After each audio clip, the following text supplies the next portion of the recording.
Are these trees dying? Fall is the time of the year when trees undergo a transformation. A lot of evergreens start to shed needles from the prior year's growth at this time of the year. It's nothing unusual. It forms a layer of needles underneath the tree which help protect the tree and help cut out competition. It's a normal process. Pines and arborvitaes do this dramatically in some cases, especially after a transplant. And it's nothing to really worry about because it's a natural process that the trees normally undergo. You can get significant amounts of yellowing in the interiors of the tree. These needles will fall off and become a mulch for the tree for next year. So don't worry, it's quite a normal process. It's just like some trees lose all their leaves, some trees lose part of their leaves. Normally an evergreen can lose up to 1/3 of its leaves per year. So it's not something to worry about. Now I'm going to show you arborvitaes next so that you can see how significant the needle loss can be, and it's called fall needle loss.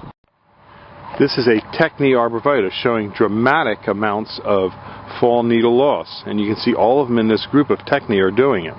However, right next to it are green giant, and the green giant do show and exhibit some needle loss and yellowing. It's fall needle loss. It's nothing to be worried about. It's typical and normal. Some trees will do it a little more extensively than others. And as you can see over here on the larger green giants, there are a significant amount of needle loss, but it's nothing to worry about.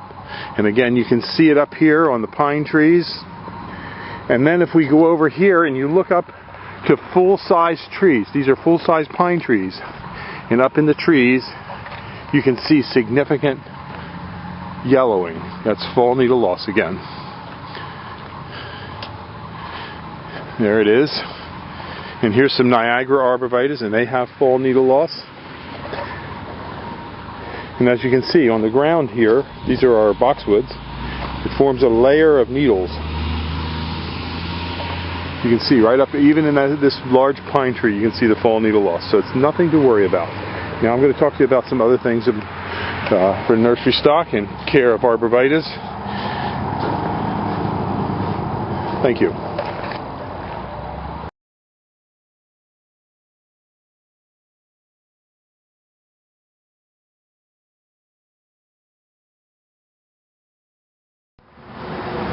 Hello, my name is Mike Hurst from Highland Farm, and today I'm going to talk about fall needle drop.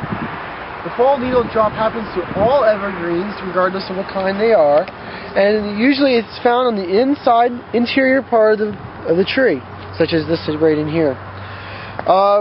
Usually, all evergreens lose about 1/3 of their canopy every year. Most people don't see it because it's happening on the inside part of the tree. But it's regardless whether it's hemlock or a holly, a cypress or an arborvitae, a spruce or any of the pisceae, they all have this fall needle drop. Usually what happens is, like again, it does fall on the inside, and sometimes when we dig it up out of the ground, they experience abnormally more fall needle drop than what they would do if they weren't in the ground. This is due because of the stress they have when they get dug up out of the ground. Since the roots have been cut when we dig them, there's not as many roots in the ground to support the foliage up top, so that the plant does not get as much water as it normally does. Therefore, the plant has to get rid of certain parts of the tree, and that's usually the interior parts.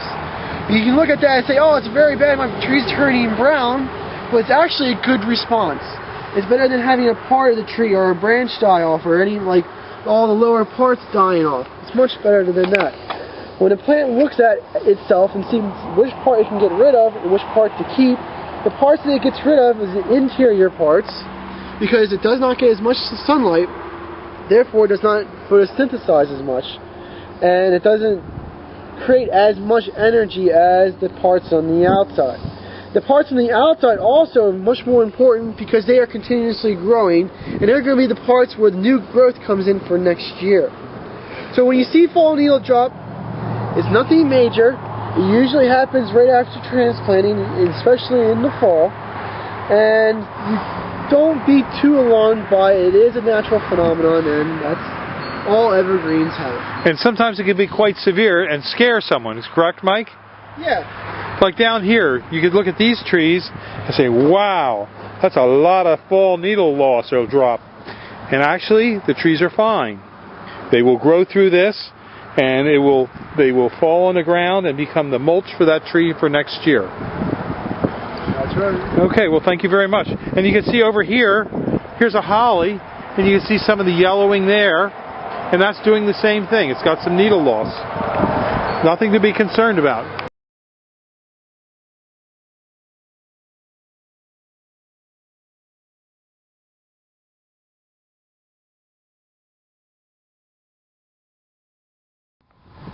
We're here at Highland Hill Farm on Route 313 in Fountainville, PA. I'm Bill Hurst doing the photography. I own the Highland Hill Farm.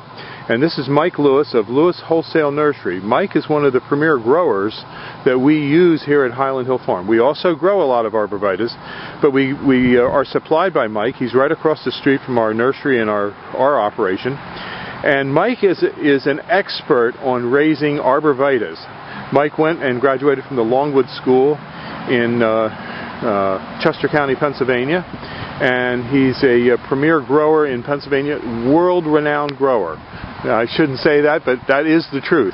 Everyone in northeast Pennsylvania and the eastern seaboard who raises arborvitaes and nursery stock knows Mike Lewis here.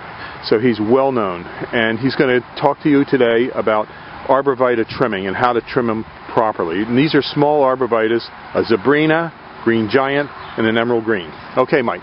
All right, what you want to do with your arborvitae is, when you prune them, you want to encourage them to have a single stem. Just one stem coming up out of the middle, like right here. What you want to do is knock back some of these extra stems. Here in the Northeast, we get a lot of wet, heavy snow, and if you have too many stems, they have a tendency to pull apart. Most of the time, they'll spring back, but sometimes you might get some breakage. So what we like to do is take the head shears and knock these tips back just a little bit, which will encourage a fuller, fatter plant, as well as keeping it up into a single stem. In school, we were always taught, when in doubt, cut it out. So you always want to, don't be afraid to take a little bit of foliage off the tree. Here, none of these plants, branches will come up into a single stem anymore, or into a multiple stem. You cut them back, this stem will dominate. Here on the green giant, we're going to do the same thing. This is a fairly full plant, so we're just going to tip it back all the way around to make a nice, fat, heavy plant. On green giants, we get a lot of vigorous growth, so you always want to make sure you just knock your tips back just a little bit, because they'll stretch out because they grow so fast. On the emerald greens, it's a much fatter, fuller plant, so you don't have to shear them nearly as hard. Just tip them back, go around the plant, and again, you have a couple little stems developing here. Just trim it back, so you just have one stem coming up to the top, and that'll make a nice full plant, which is what you want. Okay. That's it. Have a good day at Highland Hill Farm. Okay, thank you very much, Mike. We'll see you.